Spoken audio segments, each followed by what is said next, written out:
Magandang gabi sa inyong lahat, mga kaibigan. Ito pong muli ang inyong kaibigan sa ere, kalusugan at kapayapaan. Atin na pong umpisahan. Ang ating pong tema ngayong araw nito ay ang makabagong pagkaing nagbabawas ng kalusugan. Ito yung ipinangako ko dati na i-lecture natin pero nahuli ng konti. Ito na po siya ngayon. Upang maging mas malinamnam ang pagkain, upang gawin din itong mas kaaya-aya sa ating pangamoy, at upang hindi rin kaagad ito masira, ano ang ginagawa natin? Nirepino natin ang mga ito. Kinulayan, hinaluan ng mga pampalasa, pinaghalo-halo, pinreserba, inatsara, dinelata, ibinote, pinakuluan, inasinan, pinalamig, at pa.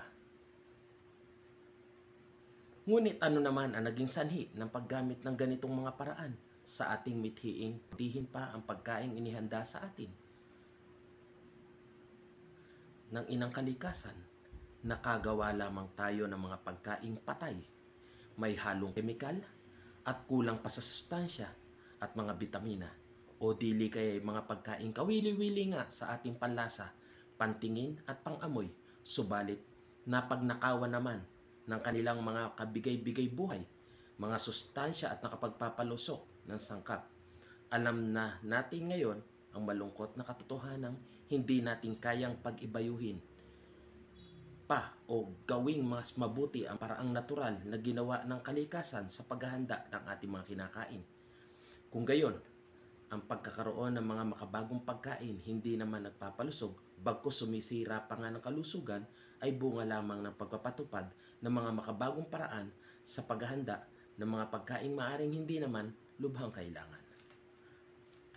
Ang kamangmangan natin tungkol sa bagay na ito ay isang malaking sanhi ng ating kasalukuyang mga suliraning pangkalusugan.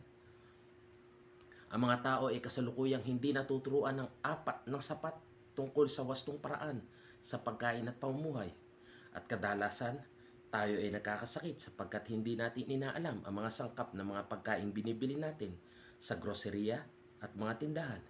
Hindi natin pinag-uukulang masyado ng pansin ang mga sangkap ng mga pagkain magiging kabahagi ng ating dugo, ng ating mga himaymay at buong katawan. Ang ilan sa mga sakit na bunga ng maling pagkain ay ang sumusunod. Ang mga ito ay at mas laganap sa bansang nasa kanluran tulad ng Amerika at Europa kaysa sa ibang dako, sapagkat ang pagkain sa mga lugar na tinuran ay masyadong artipisyal at ang mga paraan ng pamumuhay ay masyadong magulo. Anemia, appendicitis, arthritis, cancer, colitis, diabetes, sakit sa puso, rayuma, ulcer, appendicitis at iba pa. Ang makabagong dieta, marami sa mga pagkain kabilang sa dieta na makabagong kabihasnan ay maaaring taguri ang mga pagkain kaloryang walang laman, empty calorie foods. Sa ibang salita, ito ay may pagkain magdudulot lamang ng lakas o enerhiya sa katawan, ngunit halos walang maibibigay ng mga mahalagang sustansyang nagmumula sa bitamina at mineral. Ang mga sumusunod na pagkain ay kabilang dito: concentrated starches katulad ng puting harina, puting tinapay, biskwit, galyetas, donut, cakes, pastel, empanada, spaghetti, macaroni at iba pa. Mga produktong galing sa refinado at ikinulang asukal, refined and bleached cane sugar, puting asukal, mga candy, chewing gum, mga artipisyal na pampatamis katulad ng saccharin at iba pa. Mga inuming narkotiko at pampasigla, stimulants katulad ng kape, tsaa, alkohol, mga inuming pampalakas, tonic drinks, colas, beer at iba pa. Ang mga binanggit na pagkain at inumin ay may isang magandang katangiang matatagpo ang karaniwan o common sa lahat, at ito ay ang pagkatapos ng mga itong bigyang kasiyahan at lisanin ang mga bukong-bukong na panglasa ng dila at dumating na sa sikmura o tiyan, sinisimulan kaagad nila ang pagmamaltrato ng ating katawan. Ang mga refinadong starches at mga matatamis ay nagbubunga ng pamumuo ng maraming plema at nagpapahirap sa pagdudumi. Napagnanakawan din nila ang katawan ng mineral at calcium. na siyang pangunahing sangkap ng ating buto at ngipin. Sinasabi naman ngayon na ang naghihirap sa pagdumi, constipation, ay ang nanay ng lahat ng karamdaman. Ang matagal na paggamit ng mga pagkain katulad nito sa bandang huli ay nagiging sanhi ng hika, tagyawat, plema, sipon, gastritis, hindi pagkatunaw, diabetes, pagkabulok ng ngipin, hyperacidity, ulcer, maagang pagtanda, at marami pang iba. Ang mga inuming kape, tsaa, alkohol at tsokolate ay talagang maituturing na mga droga at hindi pagkain. Ayon sa ulat ng maraming nutritionista, ayon sa kanila, ang lahat ng mga ito ay nagtataglay ng sangkap na narkotiko katulad ng thein, theobromine at caffeine, na kung saan ang lahat naman ng mga ito ay siyang sanhi ng pagkakasira ng puso, atay, tiyan, pali or spleen, at halos iba pang mahalagang bahagi ng katawan. Pagkatapos ng maraming beses at paulit-ulit na paggamit at pag-inom ng kape ay humahantong naman sa kanser ng lapay.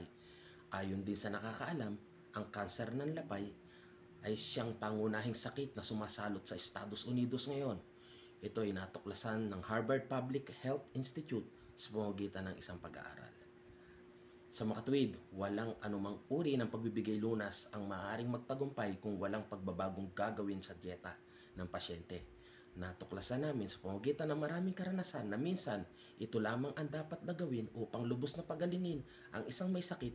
Natuklasan din namin na sapagkat kadalas ay hindi mapigilan ng mga tao ang kanilang abusadong panlasa, mas madaling pagilingin ang sakit kaysa sa pasyente. Ang aming pulyetong pinamagatang Your Diet and Your Health ay maaaring hilingin sa pamamagitan ng pagsusulat sa aming tanggapan. Ang mga pagkain nagdudulot ng tuwa sa kusina. Nais namin iulat na ang mga sumusunod ay natagpuan ng nakasisira sa kalusugan ayon sa eksperimentong ginanap: suka, langis, panluto, pananangkap, pampaanghang, pampalasa, baking powder, asin, mustasa, at siya nga pala, ang paggamit ng mapag-abusong paggamit ng mga ito ay sanhi lamang ng maluhong panlasa. Ayon kay Jethro Claus, may akda ng bantog na ang aklat na pinamagatang Back to Eden. Inantala ng suka ang pagtunaw ng pagkain sa tiyan nang hindi kukulangin sa 4 na oras, kung kaya't ang tiyan ay nananatiling nagtatrabaho ng sobra sa takdang panahon.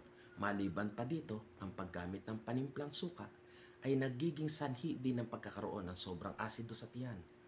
Umiistorbo sa maayos na gawain ng laway sa bibig sa panahon ng pagnguya, katulad din ng ginagawa ng tabako. At higit sa lahat, kinakain ng mapupulang bahagi ng ating dugo, red corpuscles, na kung saan humahantong ng pagkakaroon ng anemia at iba pang sakit sa dugo. Ang pampaanghang naman katulad ng sili, chili at iba pa ay maaaring nakapagpapasarap nga ng luto, subalit ang mga ito ay nagiging sanhi ng pamamaga, inflammation, ng mga sensitibong lamad, membrane na siya bumabalot sa loob ng tiyan at mga bituka, kung kaya't nauuwi sa pagkakaroon ng ulcer, almoranas at iba pa. Hindi maaaring gumaling ang damang ito samantalang patuloy ang paggamit ng maanghang na luto. Ang paggamit ng puting asul at mga pritong pagkain ay dapat na iwasan sa pagkakataong ito. Ang pagpiprito ay nagpapataba, humahantong din sa pasira ng atay at abdo, gallbladder, pagkakaroon ng mataas na presyon ng dugo, sakit sa puso, paninigas ng ugat, atherosclerosis, at paninikmura. Ang baking soda naman ay walang anumang sustansyang naidudulot bilang kain. Maliban pa dito, hinahadlangan nito na magtrabaho ng maayos ang lapay, pancreas, kung kaya't hindi ito makapagpagawa ng sapat na katas pantunaw. Sa makatuwid, nagkakaroon ng hindi ganap na pagtunaw ng mga pagkain, lalong-lalo na sa tinatawag na carbohydrates at sugars.